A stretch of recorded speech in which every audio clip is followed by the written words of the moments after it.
So the best car that I've driven in 2021. So yeah, plenty of cars which I've driven, mostly thanks to so many fantastic subscribers of mine. So thank you so much for all the support, from Mark 8 Golf Rs to 40th edition Clubsports to TCRs to performance pack, just normal GTIs.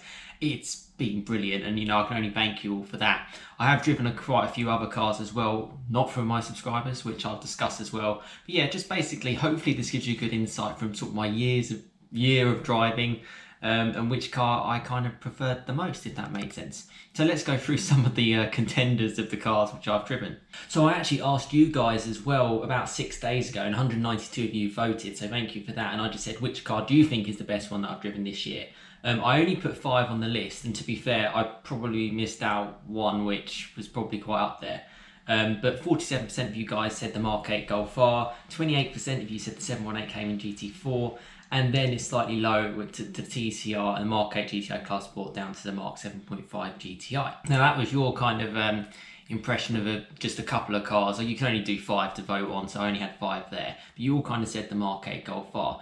Now let's start with that car. That was the first car that I drove on this channel, and it was the first time a subscriber had ever actually allowed me to drive one of their cars.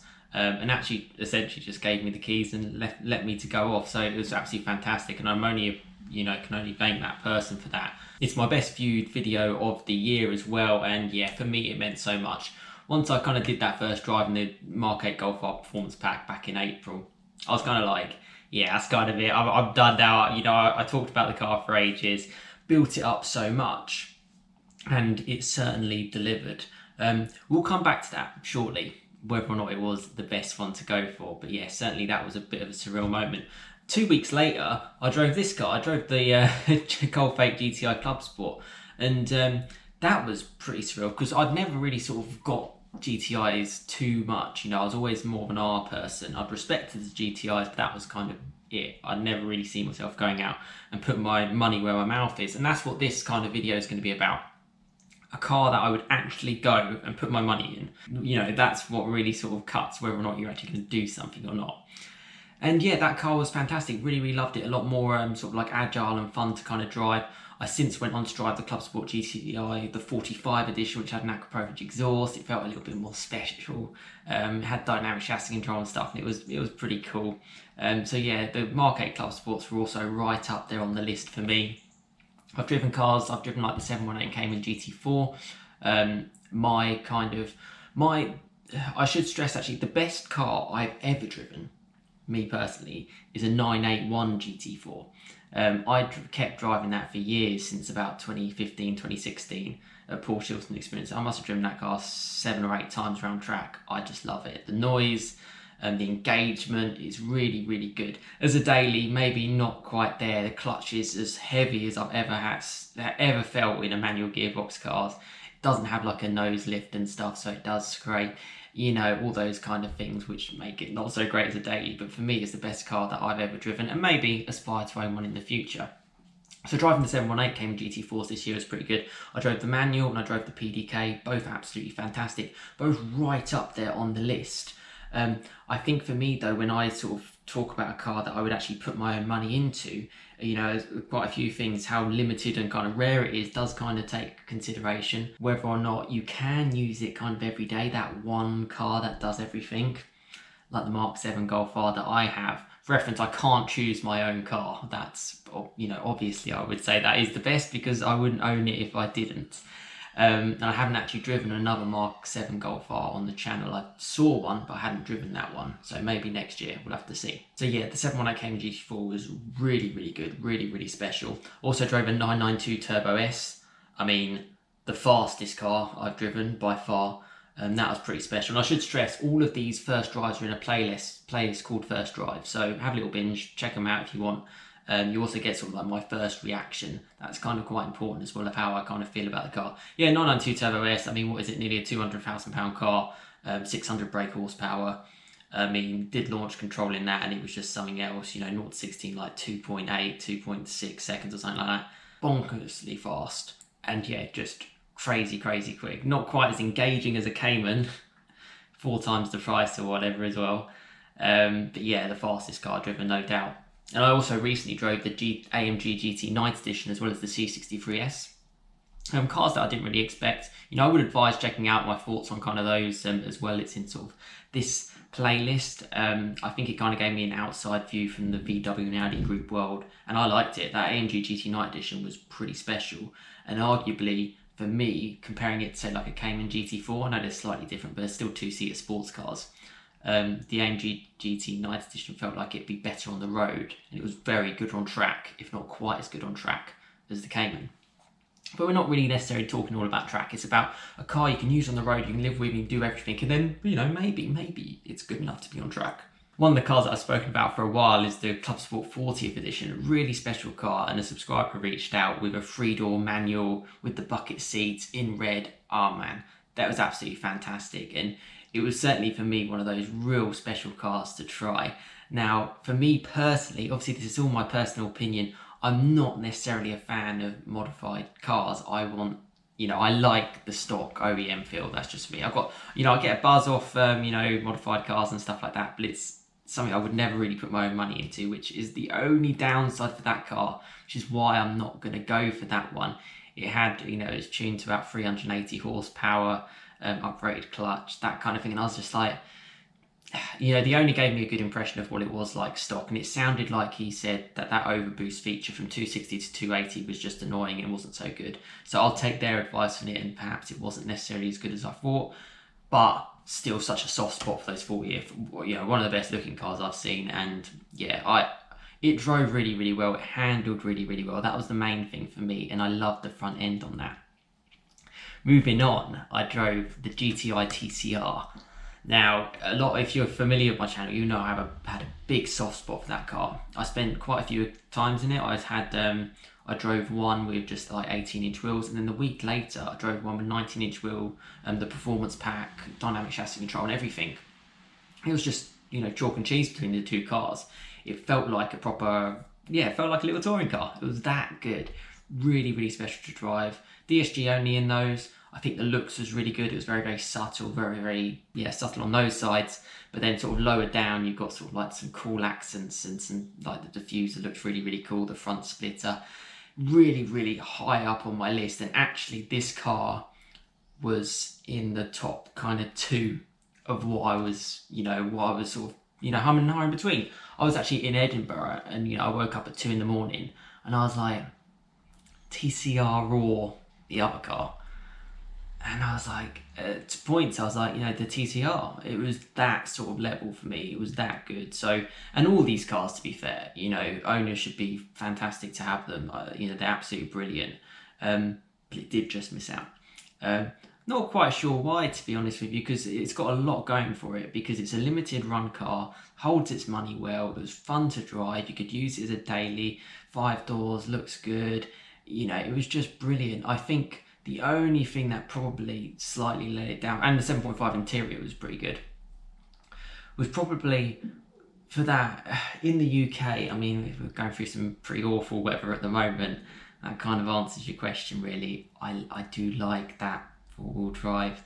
It doesn't waste any power, that kind of thing. Ultimately all these front-wheel drive cars that I drove, they did spin up, even in the dry, and I don't particularly push it hard. And I'd sort of been there as well and kind of done it with front-wheel drive, particularly with the Fiesta ST, which I loved. And I love front-wheel drive cars, don't get me wrong. And if it never rained, it would be right up there.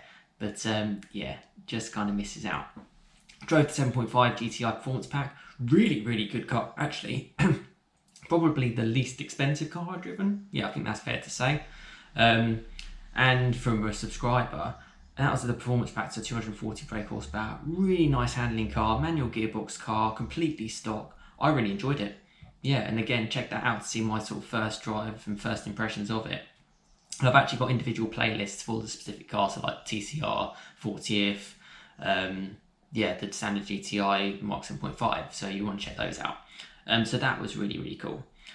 Going sort of through further, I mean, I had a couple of drives as well in other cars, which not necessarily mainly for the channel, stuff like a Ford Focus, Vauxhall Corsa, Audi TT, that was really, really good to drive on the road.